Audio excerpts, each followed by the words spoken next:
நம்ம வந்து எதையாவது ஒன்று ப்ரூவ் பண்ணணும்னு நம்ம போராடுறோம் இல்லைங்களா, அப்போ தான் நம்ம தோற்றே போயிடுவோம். நீங்கள் நேர்மையான ஆள் அப்படின்னா அதை நீங்கள் வெளிப்படுத்த வேண்டிய அவசியமே இல்லை. ஏன்னா உங்களுக்கு உங்களை பற்றியே தெரியாது. ஆனால் நீங்கள் நேர்மையான ஆளாக வெளியில் காட்டிக்க விரும்புவீங்க. நல்லவனாக நம்மளை 4 பேர் நினைக்கணும்னு ஆசைப்படுவீங்க. நல்லவனா என்னன்னே யாருக்கும் தெரியாது. நல்லதுன்னா முதல்ல என்னன்னே தெரியாது.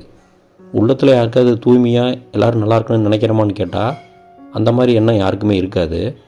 ஆனால் வெளியே பார்த்தீங்கன்னா தோற்றத்தில் வந்து நம்மளை 4 பேர் மதிக்கணும்னு சொல்லிட்டு ரொம்ப பயங்கரமான ஒரு தோரணையான ஆளாக நம்மளை வெளியே காட்டிக்க விரும்புவோம். யார்ட்டையா நம்மளை சந்திக்க போகும்போது கூட பார்த்திங்கன்னா நம்மளுடைய ஆடை அலங்காரங்கள் எல்லாமே பார்த்திங்கன்னா மற்றவங்க நம்மளை மதிக்கணும், நம்மளை மதிப்பு மிக்கவனா நம்மளை காட்டிக்கிறதுக்கு நம்ம முற்படுறோம். பிராண்டடான துணியெலாம் நம்ம போடுவோம். எதுக்கு அப்படின்னா 4 பேர் நம்மளை மதிக்கணும் அப்படிங்கிறதுக்காக. 4 பேர் உங்களை மதிக்கிறாங்கன்னு நீங்கள் நினச்சிட்டு இருக்கிறீங்களா? யாருமே யாரையுமே மதிக்கலை, எல்லாருமே நடிக்கிறாங்க.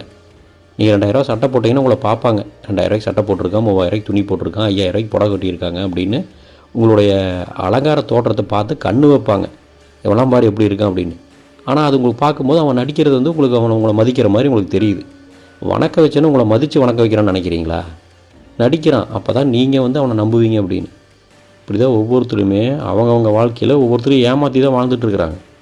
மதிப்புங்கிறது என்ன அப்படின்னா, பிராண்டிங்கிறது என்ன அப்படின்னா, பிராண்டடாக சட்டையோ துணியோ புடவையோ இல்லை உங்களுக்கு பிடிச்ச ஆடைகளை போட்டு உங்களை பிராண்டடாக பெரிய மதிப்புமிக்க ஆளாக காட்டிக்கிறது இல்லை.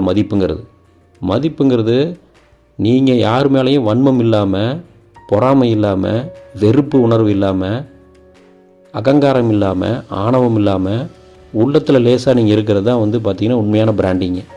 எல்லோரும் நல்லா இருக்கணுங்கிற அந்த எண்ணம் எவனுக்கு இருக்கோ அவன் தான் உண்மையான பிராண்டுங்கிறது உங்களுடைய குணாதிசயமே தவிர, உண்மையான பிராண்டுங்கிறது உங்களுடைய கேரக்டர் வந்து தெளிவாக இருக்கணும், உங்களுடைய மனம் தூய்மையாக இருக்கணும், உங்களுடைய எண்ணம் நேர்மறையாக இருக்கணும்.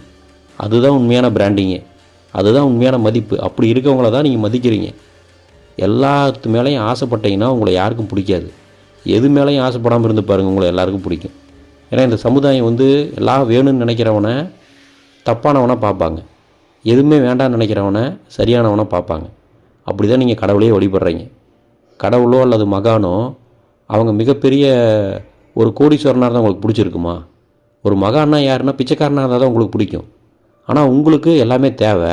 ஒரு மகானாக இருக்கிறவன், ஒரு சித்தராக இருக்கிறவன் பிச்சைக்காரனாக இருந்தால் தான் உங்களுக்கு பிடிச்சிருக்கு. நம்ம எப்படி ஒரு வக்கரமான ஒரு புத்தியில் இருக்கோம் பார்த்தீங்களா? அப்போ மதிப்புங்கிறது உள்ளத்தில் ஒருத்தன் தூய்மையாக இருக்குன்னு நீங்கள் நினைப்பீங்க, ஆனால் நீங்கள் தூய்மையாக இருக்க மாட்டீங்க. அதுதான் உங்கள் பிரச்சனையே.